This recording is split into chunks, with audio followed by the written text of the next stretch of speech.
ఇప్పుడు 2024 సంవత్సరం మే నెల 1వ తేదీ నుంచి 31వ తేదీ వరకు ద్వాదశ రాశిలో సింహరాశి వారి జ్యోతిష బలం ఎలా ఉందో, భూత భవిష్యత్తు వర్ధమానం ఎలా ఉందో మనం గవ్వల శాస్త్రం వేసి జ్యోతిషం చూద్దామండి. సింహరాశి వారి జాతక బలం, భూత భవిష్యత్తు వర్ధమానం ఎలా ఉందో గవ్వలేసి వాటిని లెక్క పెట్టి జ్యోతిషం చూద్దామండి.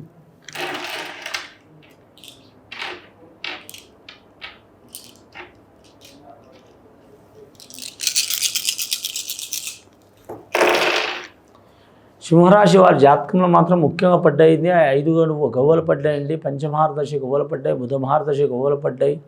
కానీ సింహరాశి వారి జాతకంలో చాలా వరకు శుభలక్షణాలు కలిసి వస్తున్నాయండి. ఈ మే నెలల ముఖ్యంగా మాత్రం వ్యాపారస్తులు కొద్దిగా అనుకూలంగా ఉండదండి. రాజకీయ నాయకులు కలిసి వచ్చే అవకాశం ఉంటుంది, విద్యార్థులు కలిసి వచ్చే అవకాశం ఉంటుంది, నిరుద్యోగులు కూడా మాత్రం ఆశాజనకంగా ఉంటుంది. అలాగే మాత్రం ఉద్యోగస్తులు కూడా మాత్రం ప్రమోషన్ లభించే అవకాశం ఉంటుంది, ప్రమోషన్ కావాలనుకునే వారికి. అలాగే ఏరే రాష్ట్రం, ఏరే ప్రాంతం, ఏరే జిల్లా బదిలీ కావాలనుకునే వరకు తప్పకుండా బదిలీ అయ్యే అవకాశం ఉందండి. కానీ వీరు ఒక్కాడ ఉండే అవకాశం ఉండదండి. ముఖ్యంగా ఈ మకా నక్షత్ర జాతకులు, పుబ్బా నక్షత్ర జాతకులు, సింహరాశి వారికి మాత్రం మొత్తం తిరిగే అవకాశం చాలా వరకు ఉందండి. వీరి జాతకంలో మాత్రం ధనం తక్కువ ఉంటుంది, కీర్తి ఎక్కువ ఉంటుంది. కానీ రాజకీయ వేగంలా, ధనయోగంలా, అన్నయోగంలా, గుణయోగంలా కలిసి వచ్చే అవకాశం ఉంటుందండి. కానీ ఏరే దేశం, ఏరే ప్రాంతం, ఏరే రాష్ట్రం వెళ్ళాలనుకునే వారు కలిసి వచ్చే అవకాశం ఉంటుంది. అలాగే అన్నదమ్ములతో విరోధాలు ఉన్నవారు, భూతగాథలు ఉన్నవారు, అలాగే మాత్రం ఇంటి తగాదలు ఉన్నవారు, అలాగే మాత్రం కొన్ని సంవత్సరాల తరబడి మాత్రం ఆస్తి తగాదులు ఉన్నవారు తొలగిపోయే అవకాశాలు ఉన్నాయి. అవి తొలగిపోవాలంటే వీరు రాజీ చేసుకోవడం చాలా మంచిది.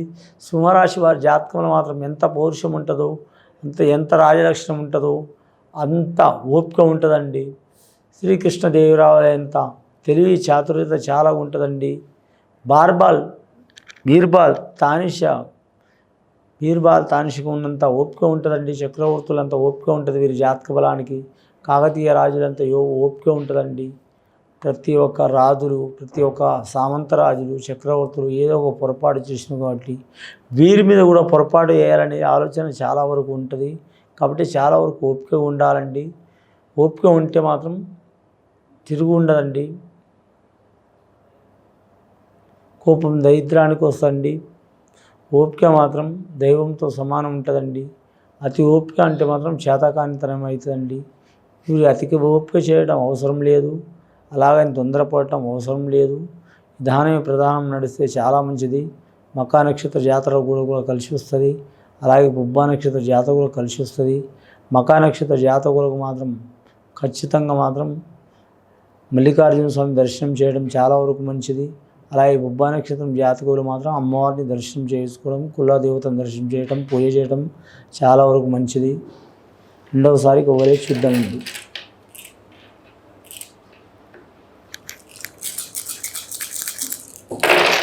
రెండవసారి గవ్వలేస్తే మాత్రం 4 గవ్వలు పడ్డాయండి. రాహుమార్గదర్శి గవ్వలు పడ్డాయి. ముఖ్యంగా సింహరాశి వారికి రాహుమార్గదర్శి గవ్వలు పడటం అంతగా అనుకూలత కావదండి. కానీ దృష్టి చాలా ఉంటుంది, నరదృష్టి చాలా ఉంటుంది. వీరికి ఎక్కడ పోయిన తిరుగుబాటుతనం చాలా ఉంటుందండి. వీరు నమ్మిన వాళ్ళు ద్రోహం చేసే అవకాశం ఉంటుంది. వీరికి ఎంతమంది మిత్రులు ఉంటారో వాటికి మించిన శత్రువులు తయారవుతుంటే శత్రువులు మిత్రులుగా మారుతారు, మిత్రులు శత్రువులుగా మారుతారు. ఎందుకంటే వీరి జాతకంలో 7వ స్థానంలో శని నడుస్తుందండి. సాడే సత్ శని అంటారు కొందరు. సాడే సత్ శని అంటే మన తెలంగాణ భాషల్లో 7.5 సంవత్సరాల శని అంటారు. అంటే వీరికి 7.5 సంవత్సరాల శని లేదండి. 7వ స్థానంలో శని ఉంది. 7వ స్థానంలో శని ఉంటే వారికి ఎక్కడ కాలు నిలకడ ఉండదు. వారు ఉండేదే తూర్పు మూలల, కానీ అన్ని మూలలు తిరగాల్సి వస్తుంది. మానసిక ఒత్తిడి చాలా ఉంటుంది, ఆరోగ్య చిక్కులు చాలా ఉంటాయి. వ్యాపారస్తులు చాలా జాగ్రత్తగా ఉండాలి. ఉద్యోగస్తుల విషయంలో కూడా జాగ్రత్తగా ఉండాలి. ఐఏఎస్, ఐపీఎస్ రంగం వారు కూడా జాగ్రత్తగా ఉండాలి. దయ్యం, భూతం, మంత్రం, తంత్రం, చెడుపు, చేతబడి కంటే వీరి మీద నరదృష్టి చాలా ఉంటుంది. కాబట్టి ఆ నరనారాయణుని మాత్రం లక్ష్మీ నరసింహస్వామిని పూజ చేయటం. అలాగే ఈ సింహరాశి వారి జాతకానికి అధిపతి సూర్యుడు కాబట్టి సూర్యుడిని నమస్కారం చేయటం. ఉదయభాస్కరం, మధ్యాహ్నం మహేశ్వరం, సాయంత్రం పరబ్రహ్మ స్వరూపం నమస్కారం చేయటం. అలాగే ముఖ్యంగా మాత్రం సూర్యాష్టకం చదవటం, అలాగే ఆదిత్య హృదయ పారాయణం చేయటం చాలా మంచిది. స్త్రీలు మేమేం చేయాలి సింహరాశి వారిని అనుకుంటారు. అలాంటి వారికి కూడా ఒక ఉపయోగం ఉంటుందండి. గాయత్రి మాతని ఆరాధించడం చాలా వరకు మంచిదండి. మూడవసారి గవ్వలేసి చూద్దామండి మరి జ్యోతిష బలం మీద ఎలా ఉందో. ఇప్పటివరకు అయితే మాత్రం 9 గవ్వలు పడ్డాయండి. మొదట బుధ మహార్దశ, రెండవది మాత్రం రాహు మహార్దశ.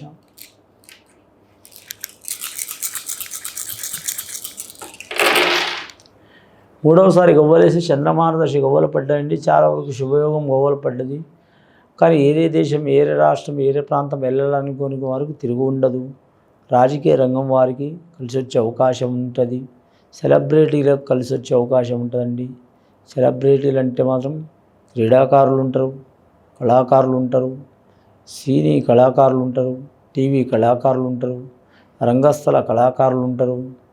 అలాగే ప్రతి ఒక్కరికి ఒక కళ దాగి ఉంటుంది కాబట్టి ఆ కళాకారులకు కలిసి వచ్చే అవకాశం ఉంది. నిర్మాతలు కావచ్చు, డైరెక్టర్లు కావచ్చు, అలాగే మాత్రం సాంకేతిక నిపుణులు కావచ్చు, హీరోలు హీరోయిన్లు కావచ్చు, నటీనటులు కావచ్చు, గాయకులు కావచ్చు, సంగీత కళాకారులు కావచ్చు, అలాగే వాయిద్య కళాకారులు కావచ్చు, గీత రచన చేసేవారు కావచ్చు, చాలా వరకు కెమెరామ్యాన్లు కావచ్చు, ఎడిటర్లు కావచ్చు, అందరూ శ్రమ ఉంటేనే ఒక పని అవుతుంది కాబట్టి అండి. నాటి కాలంలో మాత్రం తాజ్మహల్ని కట్టింది తానిషా. తాజ్మహల్ని కట్టింది మాత్రం ఒక చక్రవర్తి అంటారు, కానీ మాత్రం కూలీల పని లేనిది ఆ పని కాలేదండి. కాబట్టి మాత్రం అందరి కష్టం ఉంటేనే ఒక పెద్ద యజ్ఞం లెక్క అవుతుంది కాబట్టి కలిసి వచ్చే అవకాశం ఉంటుంది. వీరి జాతకం మీద దృష్టి దోషం చాలా ఉంటుంది. వివాహంలో, సంతానంలో, కుటుంబంలో ఇబ్బందులు, చిక్కులు ఉన్న వారికి మాత్రం అరసవల్లి సూర్యనారాయణ స్వామికి వెళ్ళటం మంచిది. లేదా కొణరుకులో ఉన్న సూర్యనారాయణని దర్శనం చేయటం మంచిది. అలాగే వివాహ విషయంలో చికాకులు, దరిద్ర బాధలు ఉన్నవారు మాత్రం లక్ష్మీనరసింహస్వామి యజ్ఞం చేపించడం, జపం చేపించడం, అన్నదానం, గోమాత పూజ చేపించడం, అన్నదానం, గోదానం, భూదానం, సువర్ణదానం, వస్త్రదానం ఏదైనా చేపించడం, అలాగే గోమాతను పూజ చేయడం చాలా మంచిది. గత కొన్ని సంవత్సరాల నుంచి పడుతున్న బాధలు, చికాకులు, దారిద్ర బాధలు తొలగిపోవాలంటే మాత్రం ఖచ్చితంగా మాత్రం తొలగిపోయే అవకాశాలు ఉన్నాయండి. మేము చెప్పిన దాంట్లో మాత్రం గంటల తరబడి, రోజుల తరబడి పూజలు చేయాల్సిన అవసరం లేదండి. ఏదైనా సరే మాత్రం ఓపికతో 5 నిమిషాలైనా, 10 నిమిషాలైనా, ఒక గంట అయినా సరే ఓపికతో చేస్తే మాత్రం వారు తిరిగి ఉండదు. ఇది విని చూసి ఆచరించే వారికి చాలా వరకు గొప్ప ఫలితాలు కలిసి వస్తాయండి. కానీ మాత్రం రాశిపరంగా, ధనపరంగా, ఇంటి పరంగా, కుటుంబపరంగా, ఆరోగ్యపరంగా, వివాహపరంగా, ధనపరంగా ఎన్ని బాధలు, చికాకులు వచ్చినా కలిసి వచ్చే అవకాశం ఉంటుందండి. శివం భూయత్.